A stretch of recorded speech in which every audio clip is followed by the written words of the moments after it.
Assalamualaikum warahmatullahi wabarakatuh. Halo teman-teman semuanya. Perkenalkan, saya Didi Kartati sebagai moderator kelompok 11 yang beranggotakan saya sendiri, Bella, Faundia, dan Alia. Di sini kami membawakan materi tentang Aktifaku. Selamat menyaksikan. PT Aktifaku Investama Teknologi adalah sebuah perusahaan teknologi finansial atau fintech yang resmi terdaftar di Otoritas Jasa Keuangan atau OJK. Inti dari bisnis mereka adalah menyediakan platform yang mempertemukan pemberi pinjaman atau lender dengan peminjam atau borrower. Model bisnis ini dikenal sebagai peer-to-peer lending atau pinjam-meminjam berbasis teknologi informasi.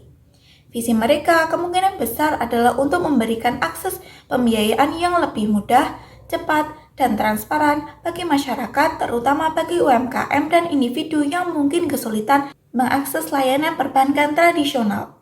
Mereka memanfaatkan teknologi untuk memperpendek proses, mempermudah akses, dan menawarkan alternatif. Peran Aktifaku di sini adalah sebagai fasilitator yang mempertemukan kedua pihak dan mengelola prosesnya dengan aman dan transparan. Platform ini juga membuka peluang investasi baru bagi masyarakat yang ingin mendanai UMKM dan mendapatkan imbal hasil. Keunggulan terbesar PT Aktifaku Investama Teknologi adalah statusnya yang terdaftar di OJK. Kesimpulannya, PT Aktifaku Investama Teknologi adalah contoh nyata bagaimana teknologi mendemokratisasi akses keuangan.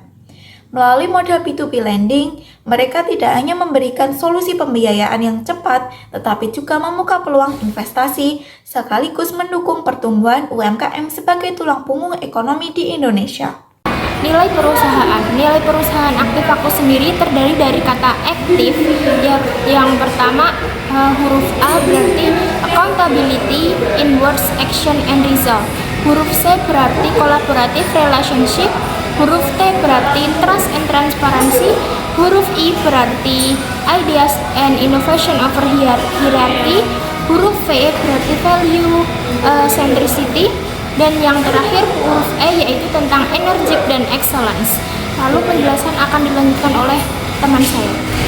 Aktifaku sendiri memiliki beberapa layanan, baik itu untuk peminjam atau borrower atau untuk pendana atau lender.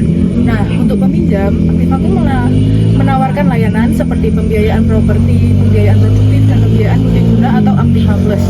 Nah, pembiayaan properti ini bisa melalui program Aktifaku menyediakan pendanaan untuk pembelian rumah, apartemen, ruko, atau rukan. Yang kedua, ada pembiayaan produktif, tersedia untuk pengusaha dan perusahaan yang membutuhkan modal tambahan termasuk inventory financing, invoice financing, dan credit takeover loan. Yang ketiga, ada pembiayaan multiguna atau Aktiva Plus. Fasilitas pembiayaan untuk kebutuhan produktif dan konsumtif ditujukan bagi karyawan profesional dan wira swasta yang memiliki penghasilan dan agunan yang memadai. Lalu yang kedua ada untuk pendana atau lender. Yang pertama ada pelayanan berupa pengembangan dana, yaitu investor atau pendana dapat mengembangkan dana mereka dengan menyalurkan pinjaman kepada calon peminjam.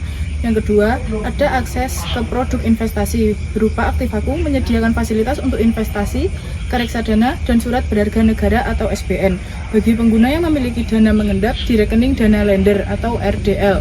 Nah, mekanisme layanan ini berupa marketplace digital.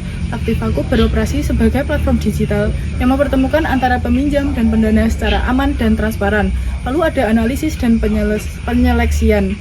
Aktifaku melakukan seleksi dan analisis menyeluruh terhadap aplikasi pinjaman untuk memastikan kualitas pendanaan bagi para pendana. Lalu ada mekanisme layanan yang terakhir berupa aset atau agunan. Beberapa produk pembiayaan di Aktifaku mensyaratkan adanya aset atau agunan sebagai bentuk keamanan tambahan. Demikian video dari kelompok 11 mengenai Aktifaku. Terima kasih atas perhatiannya. Apabila ada kesalahan mohon dimaafkan. Wassalamualaikum warahmatullahi wabarakatuh.